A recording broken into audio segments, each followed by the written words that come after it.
Order! Order! You are an incorrigible delinquent at times. Behave yourself, man!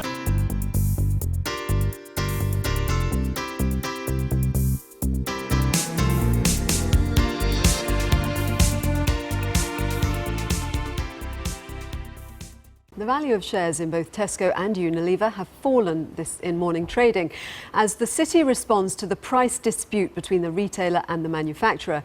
The row, which began after Unilever tried to impose a 10% increase in wholesale prices, has left the supermarket running low on dozens of well-known brands such as Marmite and Persil.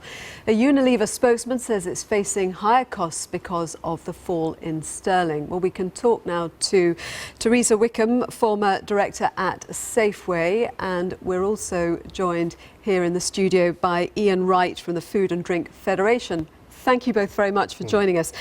Teresa, first of all, is Tesco putting itself forward as the consumer champion here?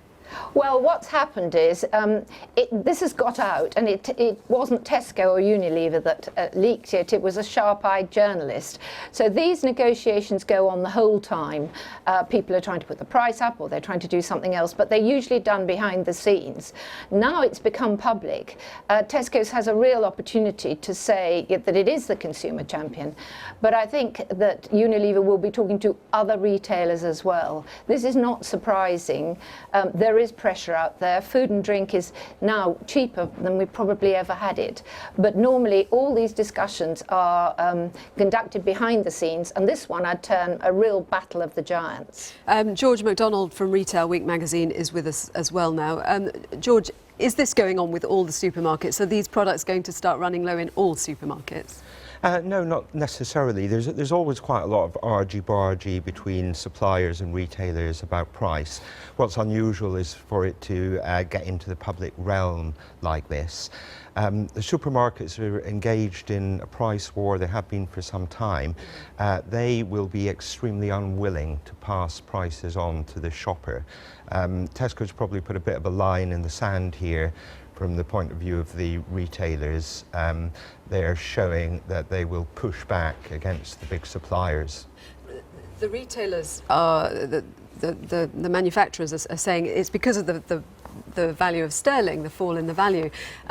If products are not dependent on currency fluctuations, why is it that is being cited as an example? For instance, people are saying Marmite is completely produced here, doesn't fall victim at all to changes in currency. So is it an excuse? Well, there are all sorts of unknowns at play here, I think, about how, you know, it's not just Marmite, it's a whole host of Unilever products. So I don't know, for instance, whether they have just taken a one-size-fits-all approach across their products. I actually don't know the ins and outs of all the products and what may be produced in Britain and elsewhere. But certainly, you know, we do import a lot of food. So the turmoil of sterling is having an impact. Ian Wright, how much legitimately can be put down to fluctuations in sterling? Well, I think a lot of it is due to the fluctuations in sterling, and it's not really a fluctuation, it's a devaluation. I mean, sterling is 20% less valuable in terms of European and North American currencies. And it's not a question of where the product is made. These products are made from ingredients which are sourced from abroad.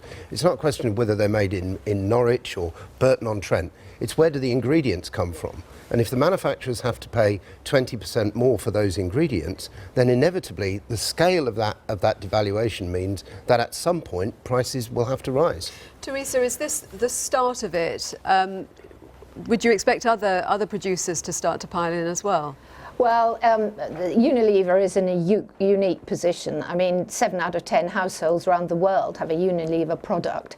So it's a really big muscle losing. But the other problem is that we operate just in time now, so retailers won't be holding huge stocks of these products. So it's quite easy to say, no, we're not going to serve you till we sort this out. And it did happen before, actually. It happened with one of the major supermarkets and a big drinks brand.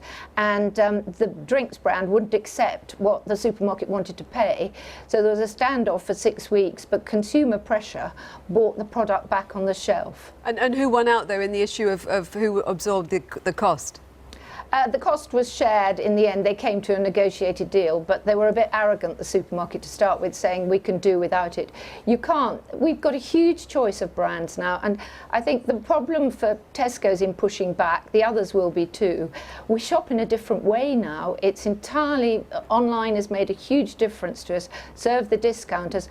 Customers can go anywhere they want to, and they can also see price comparisons very quickly. So they've got to be able to demonstrate that to keep their customers, that they're giving value for money. George, Teresa, and Ian, thank you very much. Thank you. So, Unilever has announced tonight that it's reached agreement to end its dispute with Tesco over the pricing of its products. The row blew up after Tesco said it would not accept 10% increases demanded by its suppliers. Another supermarket group told this programme it's been surprised by how aggressive Unilever has been in demanding higher prices. The rises followed a warning from Unilever's chief executive before the EU referendum on this programme that food prices would rise if Britain pulled out. Our business editor, Siobhan Kennedy, has this. Marmite. Unilever loves it. Tesco hates it. The price, that is, not the sticky stuff itself. Now the spat between the two is over.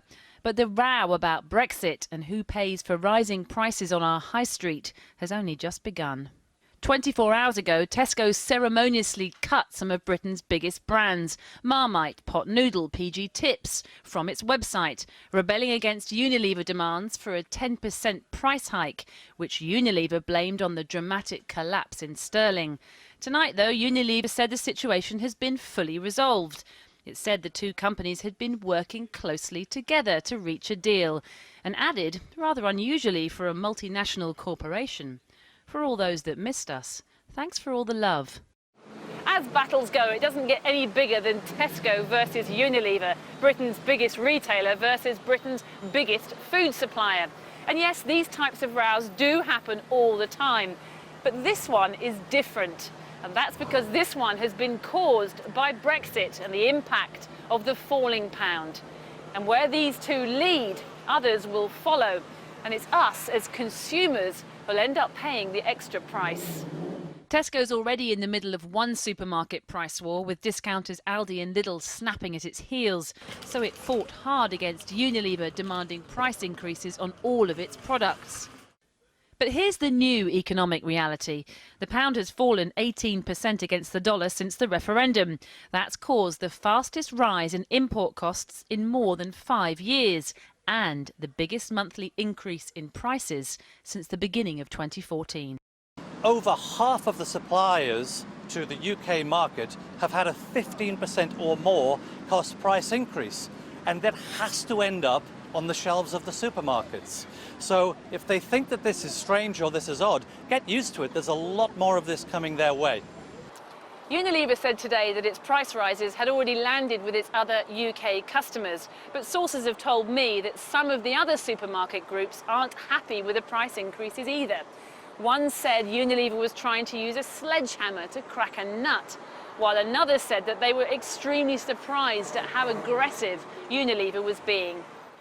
Unilever's boss was pretty straight talking on this programme too in June ahead of the referendum, when he warned that tariffs could mean higher prices in this country as well. Import duties on dairy, anybody from outside the EU has import duties that could be up to 40%, 50%. So the price of dairy products will go up, the price of ice cream will go up, and ultimately the consumer will pay the price for that. So tonight, Marmite Gate may be over, but the sticky mess over who bears the brunt of price rises post-Brexit isn't as easy to clean up. And Siobhan joins me now live. So, do we know what's happened? We don't know the ins and outs, the intricacies of how they've resolved it, but suffice it to say both sides say that they have resolved it. Tesco's statement tonight: we always put our customers first, it says, and we're pleased it's been resolved to our satisfaction. One source has told me that we won't see any price increases on Unilever goods inside Tesco, but that's not to say that Unilever has capitulated altogether.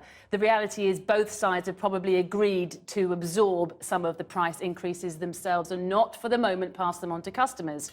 Let's remember, of course, how we got into this mess in the first place. It's all about the falling price of sterling. Ironically, sterling has closed up tiny bit tonight and yesterday, but it has fallen, as we said in our piece there, some 18% since June, and that will inevitably translate into increased import costs. We've seen it already this week, Krishnan, with petrol, and today now we've seen it with this massive spat over food. But as ever, it gets particularly fiery in the supermarket sector. Asda, interestingly, tonight has thrown its hat in, saying its response that it plans to cut the price of Marmite tomorrow, would you believe, from £2.35 to £2. Thanks, Siobhan. I've been getting away with it all